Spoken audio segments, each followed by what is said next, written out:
So here are some of my experiments, or should I say eggs-periments, in paper, trying to find the perfect Easter egg that I like. Okay, this is the first one I made, and it's rather large. It's all made up of sections that have basically triangles, but each section is a different shape, as you can tell. Not perfect strips or anything like that, but I thought it might look good with different colors in each of the big chunks, and so I used 4 different colors of pink cardstock, and I'm not sure I like it that way, but I do like the basic shape of the egg. Tried something different on this one. This was from Canon, and it's actually a one piece. Well, there's 2 pieces, but the main egg is 1 piece. I just printed it out with the pattern that it had on white cardstock and cut it by hand. I'm not sure I really like the way the slices kind of go together.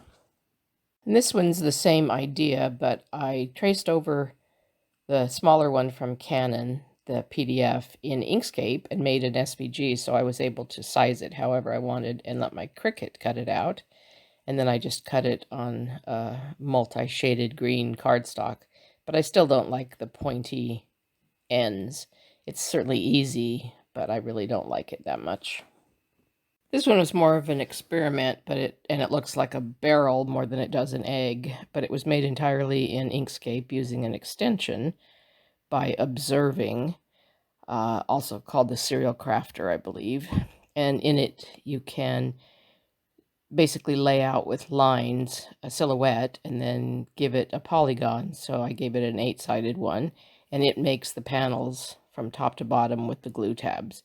So it was easy, but it really doesn't look much like an egg. This one is a 2-piece. The original design actually has a stand, and it has an inside lip, which I didn't do. I just did sort of the outer shell. Get it? And I did it on white cardstock, but then I painted it with watercolor paints pretty thickly, and it kind of warped. You can see all the glue tabs in there. I'm not entirely sure I like it as far as how the paint went on, but there's a reason I didn't cut it out on strips of colored paper. And then I wanted it to adhere together fairly well, but be easy to open, so I put magnets on a couple of the tabs so it can open, but there are still some gaps, so I'm not entirely sure I like it. But it was from a PDF, and I converted it according to my technique in Inkscape, so I'm able to play with it at different sizes. These slightly smaller 2-piece eggs on this pastel shimmer paper are exactly the same design from Anima paper as the rainbow egg. I made them slightly smaller. And if you watched my videos on how I do my convert technique, because I chose each PDF page to stay together, I couldn't just print off one or cut off one egg with different colors, because on any one page there were not necessarily stripes that went together.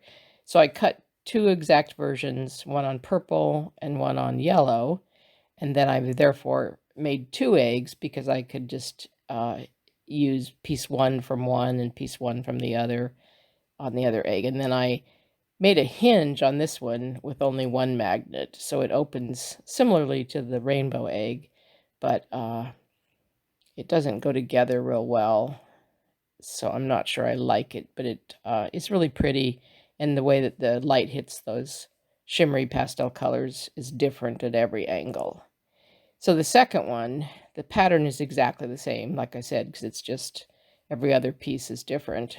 And this one I went ahead and hot glued together. So I made a little bit of a mess a few places, but that's the only way I could get enough purchase to have it grip. I couldn't put my hands in anywhere, my fingers, to use liquid white glue. So at least this actually worked. And I do like the shape of this egg a lot. It's quite pretty. I really wasn't happy, so I set out to find another egg, and this particular one was another one that had a base, so I'll show the base first. I converted the PDF using my technique in Inkscape, and then I cut it out on some marble paper, marble cardstock, and assembled it, and it is a pretty interesting looking base and also helps the egg stand up, which, as you can tell with all the others, they don't do real well. And then the egg itself, I made this all gigantic. I don't know really why I made it so big. But this has the shape I basically want, which is really nicely egg-shaped. It doesn't have a seam in the center, and it basically has panels going from top to bottom. So I could actually cut those out on different colors of paper and have a striped egg, striped from top to bottom.